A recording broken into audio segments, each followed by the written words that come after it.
Hi friends, welcome to ಆಡಿಯಸ್ media work. ನಮ್ಮ ಕನ್ನಡದ ಪ್ರೀತಿಯ ವಿಜಯ ರಾಘವೇಂದ್ರ ಅವರು ಚಿನ್ನಾರಿ ಮುತ್ತ ಅಂತಾನೆ ಎಲ್ಲರಿಂದಲೂ ಪ್ರೀತಿಯಿಂದ ಕರೆಸ್ಕೊಳ್ತಾರೆ. ಇವರ ಮುಗ್ಧತೆ ಒಂಥರ ಇನ್ನೋಸೆಂಟ್, ಅವರ ಒಂದು ಹಾಸ್ಯ ಪ್ರಜ್ಞೆ, ಮಾತಾಡೋದು ಪ್ರತಿಯೊಂದು ಕೂಡ ಎಲ್ಲರಿಗೂ ಇಷ್ಟಾನೆ. ಈ ವಿಜಯ್ ರಾಘವೇಂದ್ರ ಅಂದ್ರೆ ಸಾಕು ಅಲ್ಲಿ ಒಂಥರ ಸೈಲೆಂಟ್, ಮುಗ್ಧ ಮನಸ್ಸು, ಯಾವಾಗ್ಲೂ ಹಸನ್ಮುಖಿ ಅಂತಾನೆ ಥಟ್ ಅಂತ ನೆನಪಾಗ್ಬಿಡುತ್ತೆ. ಇಂತಹ ವಿಜಯ್ ರಾಘವೇಂದ್ರ ಅವರ ಪತ್ನಿ ಸ್ಪಂದನ ಅವರು ತೀರಿ ಹೋಗಿ 2 ವರ್ಷಗಳೇ ಆಗೋಗಿದೆ. ಸ್ಪಂದನ ಅವರು ಬ್ಯಾಂಕಾಕ್ ಪ್ರವಾಸಕ್ಕೆ ಹೋಗಿದಂತಹ ಟೈಮಲ್ಲಿ ಅವರಿಗೆ ಹೃದಯಾಘಾತ ಆಗಿ ಮೃತಪಟ್ಟಿದ್ರು. ಸ್ಪಂದನ ಅವರ ಬಗ್ಗೆ ನಿರ್ಮಾಪಕಿ, ಪತ್ರಕರ್ತೆಯಾಗಿದ್ದಂತಹ ರೇಖಾ ರಾಣಿಯವರು ಅಪರೂಪದ ಮಾಹಿತಿಯನ್ನ ಹಂಚಿಕೊಂಡಿದ್ದಾರೆ. ಅಂದ್ರೆ ಸ್ಪಂದನ ಅವರು ತೀರಿ ಹೋದ ನಂತರ ಇವರು ತಮ್ಮ ಒಂದು ಸೋಷಿಯಲ್ ಮೀಡಿಯಾ ಖಾತೆಯಲ್ಲಿ ಒಂದು ಪೋಸ್ಟ್ ಅನ್ನ ಹಾಕಿದ್ರು. ಇದರಲ್ಲಿ ಸ್ಪಂದನ ಅವರ ಬಗ್ಗೆ ಒಂದಿಷ್ಟು ವಿಚಾರಗಳನ್ನು ಕೂಡ ಹಂಚಿಕೊಂಡಿದ್ರು. ಸ್ಪಂದನ ಅವರು ವಿಜಯ ರಾಘವೇಂದ್ರ ಅವರಿಗೆ ಸಿಕ್ಕಿದ್ದಾದ್ರೂ ಹೇಗೆ, ಇವರ ಮದ್ವೆ ಹೇಗಾಯ್ತು, ಮದ್ವೆಗೆ ಇವರ ಮನೆಯವರು ಹೇಗೆಲ್ಲ ಒಪ್ಕೊಂಡ್ರು, ಅದಕ್ಕೋಸ್ಕರ ಇವರಿಗಿದ್ದಂತಹ ಆತಂಕಗಳೇನು ಅನ್ನೋದ್ರ ಬಗ್ಗೆ ಎಲ್ಲ ಡೀಟೇಲ್ಡ್ ಆಗಿ ಬರ್ದಿದ್ರು. ಸೊ ಇವತ್ತಿನ ಈ ವಿಡಿಯೋದಲ್ಲಿ ಸ್ಪಂದನ ಅವರ ಬಗ್ಗೆ ಒಂದಿಷ್ಟು ವಿಚಾರಗಳನ್ನ ನಿಮ್ಮನ್ನೇ ತಂದಿಡುವಂತಹ ಪ್ರಯತ್ನ ನಾವು ಕೂಡ ಮಾಡ್ತಾ ಇದ್ವಿ. ಸೊ ವಿಡಿಯೋನ ಎಲ್ಲೂ ಸ್ಕಿಪ್ ಮಾಡದೆ ನೋಡಿ, ಹಾಗೆ ನಮ್ಮ ಚಾನೆಲ್ನ ಸಬ್ಸ್ಕ್ರೈಬ್ ಮಾಡ್ಕೊಳ್ಳೋದನ್ನ ಮಾತ್ರ ಮರಿಬೇಡಿ. ಸ್ಪಂದನ ಮತ್ತೆ ವಿಜಯ ರಾಘವೇಂದ್ರ ಇಬ್ರು ಕೂಡ ಪ್ರೀತಿಸಿ ಮನೆಯವ್ರನ್ನ ಒಪ್ಪಿಸಿ ಎಲ್ಲರ ಸಮ್ಮುಖದಲ್ಲೇನೆ 2007ರಲ್ಲಿ ಮದ್ವೆ ಆಗ್ತಾರೆ. ಇವರಿಗೆ ಶೌರ್ಯ ಅನ್ನುವಂತಹ ಮುದ್ದಿನ ಮಗ ಕೂಡ ಇದ್ದಾನೆ. ವಿಜಯ್ ರಾಘವೇಂದ್ರ ಅವರು ತಮ್ಮ ಪತ್ನಿ ಸ್ಪಂದನನ ಅದೆಷ್ಟು ಪ್ರೀತಿ ಮಾಡ್ತಾರೆ ಅಂತ ಎಲ್ಲರಿಗೂ ಗೊತ್ತಿರೋ ವಿಚಾರನೆ. ತಮ್ಮ ಸೋಷಿಯಲ್ ಮೀಡಿಯಾ ಖಾತೆಯಲ್ಲಿ ತಮ್ಮ ಮಡದಿಯನ್ನ ಕಳ್ಕೊಂಡ ಮೇಲೂ ಕೂಡ ಅವರನ್ನ ಇವತ್ತಿನವರೆಗೂ ಮರ್ತಿಲ್ಲ. ಪ್ರತಿಯೊಂದು ಸಂದರ್ಭದಲ್ಲೂ ನೆನ್ಪು ಮಾಡ್ಕೊಳ್ತಾನೆ ಇರ್ತಾರೆ ವಿಜಯ್ ರಾಘವೇಂದ್ರ.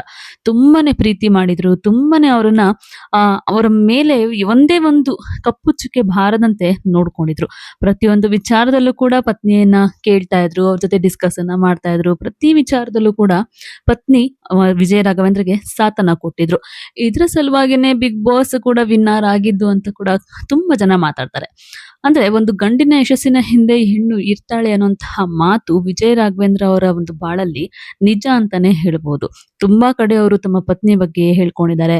ಅವರೆಷ್ಟು ಪ್ರೀತಿ ಮಾಡ್ತಾ ಇದ್ರು, ಅವರೆಷ್ಟು ಬ್ಯಾಕ್ ಬೋನ್ ಆಗಿ ನಿಲ್ತಾ ಇದ್ರು.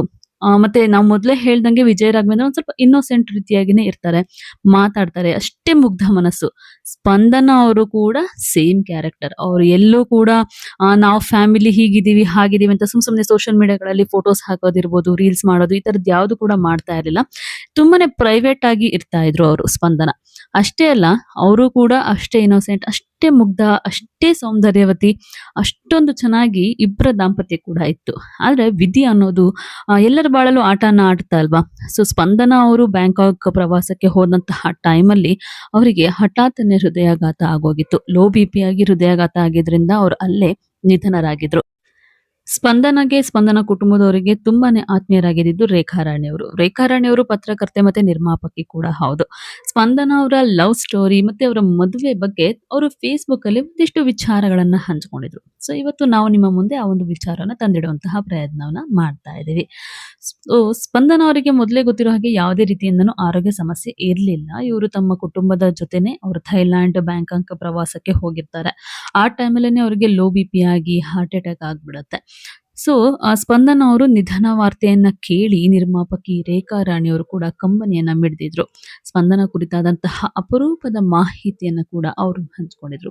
ಸೊ ಸ್ಪಂದನ ಅವರ ಬಗ್ಗೆ ಏನ್ ಹಾಕೊಂಡಿದ್ರು ಅಂತಂದ್ರೆ, ಸ್ಪಂದನ ಅವರನ್ನ ಇವರು ಅಚ್ಚು ಅಂತಾನೆ ಕರಿತಿದ್ರಂತೆ ಪ್ರೀತಿಯಿಂದ. ಮನೆಯವರೆಲ್ಲರಿಗೂ ಕೂಡ ಪ್ರೀತಿಯ ಅಚ್ಚುನೇ ಆಗಿದ್ರು ಸ್ಪಂದನ ಅವರು. ಹುಟ್ಟಿದಾಗಿನಿಂದ ಇದುವರೆಗೂ ನಾನು ಅವಳನ್ನ ಆ ಹೆಸರಿನಿಂದ ಕರೆದೇ ಇಲ್ಲ. ಕರೆದಿದ್ದೆಲ್ಲ ಅಚ್ಚು ಅಂತಾನೆ. ಸೌಮ್ಯ ಮುಖದ ಸುಂದರ ಹಠಮಾರಿ, ಆಸೆ ಪಟ್ಟಿದ್ದನ್ನ ನೆರವೇರಿಸಲು ಅಪ್ಪ ಅಮ್ಮ, ಅಣ್ಣ ತುದಿಗಾಲಲ್ಲಿ ನಿಂತಿರ್ತಾ ಇದ್ರು. ನಂತರ ಬಂದರು ಗಂಡ ವಿಜಯ ರಾಘವೇಂದ್ರ. ದೇವ ಅಳತೆ ಮಾಡಿಟ್ಟ ಹಾಗೆ ಸಿಕ್ಕ ಅಮೂಲ್ಯ ವಜ್ರ. ಆತನ ಪ್ರಪಂಚದಲ್ಲಿ ಮೊದಲು ಪ್ರೀತಿಯ ಸ್ಥಾನ ಪತ್ನಿಗೆನೆ, ನಂತರ ಮಿಕ್ಕೆಲ್ಲ.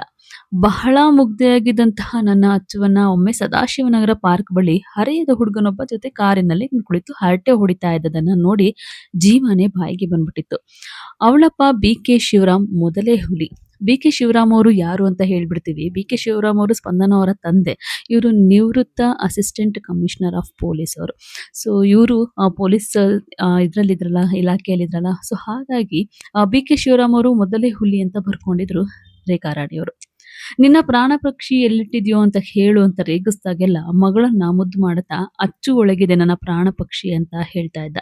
ಅಪ್ಪನ ಅಪಾರ ಪ್ರೀತಿ ಅವಳ ಕಾನ್ಫಿಡೆನ್ಸ್ ಲೆವೆಲ್ ಅನ್ನ ಸದಾ ಉತ್ತುಂಗದಲ್ಲೇ ಇಟ್ಟಿತ್ತು. ಇಂತಹ ಅಪ್ಪನ ಬಳಿ ಮಗಳ ಹಿತರಕ್ಷಣೆಯ ದೃಷ್ಟಿಯಿಂದ ಚಾಡಿ ಹೇಳಲೋ ಬೇಡವೋ ಅನ್ನೋದು ತುಂಬಾ ದಿನ ಒದ್ದಾಡ್ಬಿಟ್ಟಿದ್ದೆ. ಒಂದಿನ ಇವರು ರೇಖಾ ರಾಣಿಯವರು ಸ್ಪಂದನ ಅವ್ರನ್ನ ಕೇಳಿದ್ರಂತೆ, "ನಿನ್ ಜೊತೆ ಕಾರಲ್ಲಿ ಇದ್ನಲ್ಲ ಆ ಹುಡುಗ ಯಾರು? ಅವನ ಒಂದು ವಿವರ ಕೊಡು" ಅಂತ ಹೇಳಿ. ಆಗ ಸ್ಪಂದನ ಅವರು, "ಆಂಟಿ ನಾನು ಮದ್ವೆ ಆದ್ರೇನೆ ಅವರನ್ನೇ ಆಗೋದು. ಅಪ್ಪನನ್ನ ನೀವೇ ಒಪ್ಪಿಸ್ಬೇಕು" ಅಂತ ಹೇಳಿದ್ರಂತೆ. ಯಾಕಂದ್ರೆ ಎಷ್ಟು ಹಠ ಮಾಡಿದ್ರುನು ಕೂಡ ಹುಡ್ಗ ಯಾರಂತ ಹೇಳಲೇ ಇರ್ಲಿಲ್ವಂತೆ ಸ್ಪಂದನ. ಕೊನೆಗೆ ರೇಖಾ ರಾಣಿಯವರು ಯಾವ್ದಾದ್ರು ಸಿನಿಮಾದವರು ಬೇಡ ಹಾಗೆ ಹೀಗೆ ಅಂತ ಹೇಳ್ಬಿಡ್ತಾರೆ ಅಂತ ಭಯ ಪಟ್ಟಿದ್ರಲ್ವಾ ಸ್ಪಂದನ ಅವರು.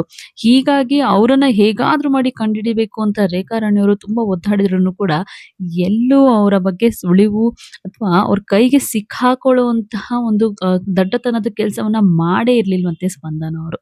ಸೊ ಬಹಳ ಗಲಾಟೆ ಮಾಡಿದ ನಂತರ ಹೇಳಿದ್ರಂತೆ ಸ್ಪಂದನ, ಚಿನ್ನಾರಿ ಮುತ್ತ ಅಂತ ಹೇಳಿ. ನಾನು ಇಷ್ಟಪಡ್ತಾ ಇರೋ ಹುಡುಗ ಚಿನ್ನಾರಿ ಮುತ್ತ ಅಂತ ಹೇಳ್ಕೊಂಡಿದ್ರಂತೆ. ಸೊ ಈ ಮಧ್ಯೆ ಇವರ ಶಿವರಾಮ್ ಅವರಿಗೆ ಈ ಒಂದು ವಿಷಯ ಹೇಳಲೇಬೇಕು ಅಂತ ನಿರ್ಧಾರ ಮಾಡ್ಬಿಟ್ಟಿರ್ತಾರೆ ರೇಖಾ ರಾಣಿಯವರು. ಶೂಟಿಂಗ್‌ನಲ್ಲಿ ಬ್ಯುಸಿಯಾಗಿದ್ದ ಕಾರಣ ಇವರಿಗೆ ಹೇಳೋದಕ್ಕೆ ಸ್ವಲ್ಪ ಕಷ್ಟ ಆಗ್ತಾ ಇತ್ತು. ಆದ್ರೆ ಒಂದಿನ ಶಿವರಾಮ್ ಅವರೇನೆ ಕರೆ ಮಾಡ್ಬಿಟ್ಟು, "ನಾನು ನಿನ್ ಮಗಳು ಅಚ್ಚುಗೆ ಮದ್ವೆ ಮಾಡ್ತಿದ್ದೀನಿ" ಅಂತ ಹೇಳಿದ್ರಂತೆ. ಮತ್ತೆ ಅವ್ರಿಗೆ ಭಯ ಶುರುವಾಗುತ್ತೆ ರೇಖಾ ರಾಣಿಯವ್ರಿಗೆ. ಯಾರಿರ್ಬೋದಪ್ಪ ಇವ್ರು? ಯಾರಿಗೆ ಹೇಳಿ ಮದ್ವೆ ಮಾಡ್ಬಿಡ್ತಾರೆ ಇವಳಿಗೆ ಅಂತ ಹೇಳಿ. ಆಗ ಸಣ್ಣ ದೊಣ್ಣೆಯಲ್ಲಿ ಯಾರು ಹುಡುಗ ಅಂತ ಕೇಳಿದಾಗ, ಅವಾಗ ಶಿವರಾಮ್ ಅವ್ರು ಹೇಳಿದ್ದು, "ಅಚ್ಚುನೇ ಆರಿಸ್ಕೊಂಡಿದ್ದಾಳೆ ವಿಜಯ ರಾಘವೇಂದ್ರ. ಒಳ್ಳೆ ಹುಡುಗನನ್ನೇ ಆರಿಸ್ಕೊಂಡಿದ್ದಾಳಲ್ವಾ?" ಶಿವರಾಮ್ ಮಾತು ಕೇಳ್ತಿದ್ದಂತೆನೆ ಒಂಥರ ನೂರಾರು ಬಂಡೆಗಳು ತಲೆಯಿಂದ ಕೆಳಗಡೆ ಇಳಿದಂತಹ ಅನುಭವ ಆಗೋಗಿತ್ತಂತೆ ರೇಖಾ ರಾಣಿಯವರಿಗೆ. ಇಲ್ಲಿ ವಿಜಯ ರಾಘವೇಂದ್ರ ಪುಣ್ಯ ಮಾಡಿದ್ದಾರೋ ಅಥವಾ ಅಚ್ಚು ಪುಣ್ಯ ಮಾಡಿದ್ದಾಳೋ ಗೊತ್ತಿಲ್ಲ. ಇವರಿಬ್ಬರ ಜೀವನ ಸ್ವರ್ಗದ ಗೋಡೆಗಳಿಂದಾನೇ ರಚನೆ ಆಗೋಗಿತ್ತು. ಎಲ್ಲರೂ ಕೂಡ ಚಿನ್ನಾರಿ ಮುತ್ತನ ಮದ್ವೆ ಆಗ್ಬೇಕು ಅಂತ ಅನ್ಕೊಂಡಾಗ ಎಲ್ಲರೂ ನಿಜವಾಗ್ಲೂ ಖುಷಿ ಆಗೋಗಿದ್ರಂತೆ. ಇವ್ರನ್ನ ಚಿನ್ನಾರಿ ಮುತ್ತಿ ಅಂತಾನೆ ಕರಿತಿದ್ರಂತೆ ರೇಖಾ ರಾಣಿಯವರು. ಆದ್ರೆ ನಾನು ಚಿನ್ನಾರಿ ಮುತ್ತಿ ಅಲ್ಲ, ನಾನು ಅಚ್ಚು ಅಂತ ಹೇಳ್ಕೊಳ್ತಿದ್ರಂತೆ ಸ್ಪಂದನ. ಆದ್ರೆ ಇವ್ರು ಬರ್ಕೊಂಡಿರುವಂತಹ ಕೊನೆ ಸಾಲು ಮಾತ್ರ ನಿಜವಾಗ್ಲೂ ಎಂಥವ್ರಿಗೂನು ಕಣ್ಣಲ್ಲಿ ನೀರು ಬರುತ್ತೆ. ಏನಂತ ಬರ್ಕೊಂಡಿದ್ರಂದ್ರೆ, "ಅಚ್ಚು ಈ ಭೂಮಿಗೆ ಬರಲು ಒಳ್ಳೆಯ ಅಪ್ಪ ಅಮ್ಮಂದಿರ ಆಯ್ಕೆ ಸರಿಯಾಗಿತ್ತು. ಅಣ್ಣನ ಆಯ್ಕೆ ಅದೃಷ್ಟದಿಂದನೇ ಕೂಡಿತ್ತು. ಗಂಡನ ಆಯ್ಕೆಗೆ ಸ್ವರ್ಗದಿಂದ ದೇವತೆಗಳೆಲ್ಲ ಬಂದು ಹರಸಿದ್ರು. ಮಗನ ಆಯ್ಕೆಯು ಸ್ವರ್ಗದಿಂದ ಬಂದ ಮುದ್ದಾದ ದೇವರಾಗಿತ್ತು. ಇಲ್ಲೇ ಸ್ವರ್ಗ ಸೃಷ್ಟಿಸಿದ್ದ ನೀನು ಇಷ್ಟು ಬೇಗ ನಿನ್ನ ತವರು ಮನೆ ಒನ್ ವೇ ಆ ಸ್ವರ್ಗಕ್ಕೆ ಹೋಗುವಂತಹ ಆತುರ ಏನಿತ್ತು? ಮರಳಿ ಬಾರದ ಲೋಕಕ್ಕೆ ಹೋಗ್ಬಿಟ್ಟಿದ್ಯಾ? ಅಲ್ಲೂ ಹೀಗೆ ಸುಖವಾಗಿರು ಕಂದ" ಅಂತ ಬರ್ಕೊಂಡಿದ್ದಾರೆ. ಸೊ ಯಾಕೆ ಈ ವಿಚಾರ ಮುನ್ನೆಲೆಗೆ ಬಂದಿತ್ತು ಅಂದ್ರೆ, ಇತ್ತೀಚೆಗಷ್ಟೇ ಸ್ಪಂದನ ಅವ್ರನ್ನ ಕಳ್ಕೊಂಡು 2 ವರ್ಷ ಆಗೋಗಿದೆ.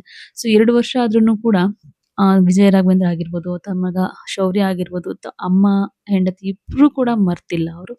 ಸೊ ಪ್ರತಿಯೊಂದು ಬಾರಿ ಕೂಡ ಸೋಷಿಯಲ್ ಮೀಡಿಯಾ ಖಾತೆಗಳಲ್ಲಿ ಇಬ್ರು ಕೂಡ ತಮ್ಮ ತಾಯಿ ಜೊತೆ ಕಳೆದಂತಹ ಫೋಟೋವನ್ನ ಶೌರ್ಯ ಅವರು ಹಂಚ್ಕೊಳ್ತಾ ಇರ್ತಾರೆ. ಹೆಂಡತಿ ಜೊತೆ ಕಳೆದಂತಹ ಸಮಯವನ್ನ ವಿಜಯ್ ರಾಘವೇಂದ್ರ ಅವರು ಹಂಚ್ಕೊಳ್ತಾ ಇರ್ತಾರೆ.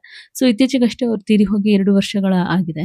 ಸೊ ಈಗ ಈ ಒಂದು ವಿಚಾರ ಈ ಒಂದು ಸೋಷಿಯಲ್ ಮೀಡಿಯಾ ಖಾತೆಯಲ್ಲಿ ಈ ಒಂದು ರೇಖಾ ರಾಣಿಯವರು ಬರ್ಕೊಂಡಿದ್ದಂತಹ ಪೋಸ್ಟ್ ಓಡಾಡ್ತಾ ಇದೆ.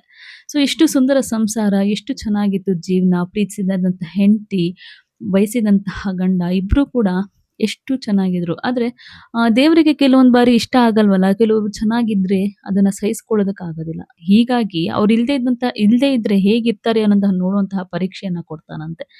ಸೊ ಏನೇ ಆಗಿರ್ಬೋದು, ವಿಜಯ ರಾಘವೇಂದ್ರ ಅವರು ಧೈರ್ಯವಾಗಿದ್ದಾರೆ. ಇದೇ ರೀತಿಯಾಗಿ ತಮ್ಮ ಮಗನ ಜೊತೆ ಜೀವನವನ್ನ ಕಳೀಲಿ ಅಂತ ನಾವು ಕೂಡ ಹಾರೈಸೋಣ. ಸೊ ಈ ವಿಡಿಯೋ ಬಗ್ಗೆ ನಿಮ್ಗೇನ್ ಅನ್ನಿಸ್ತು ಅನ್ನೋದನ್ನ ನೀವು ಕೂಡ ಹೇಳಿ, ಕಮೆಂಟ್ ಮಾಡಿ. ಹಾಗೆ ಈ ವಿಡಿಯೋ ನಿಮ್ಗೆ ಇಷ್ಟ ಆಗಿದ್ರೆ ಲೈಕ್ ಮಾಡಿ, ಶೇರ್ ಮಾಡಿ. ನಮ್ಮ ಚಾನೆಲ್‌ನ ಸಬ್ಸ್ಕ್ರೈಬ್ ಮಾಡ್ಕೊಳ್ಳೋದನ್ನ ಮಾತ್ರ ಮರಿಬೇಡಿ.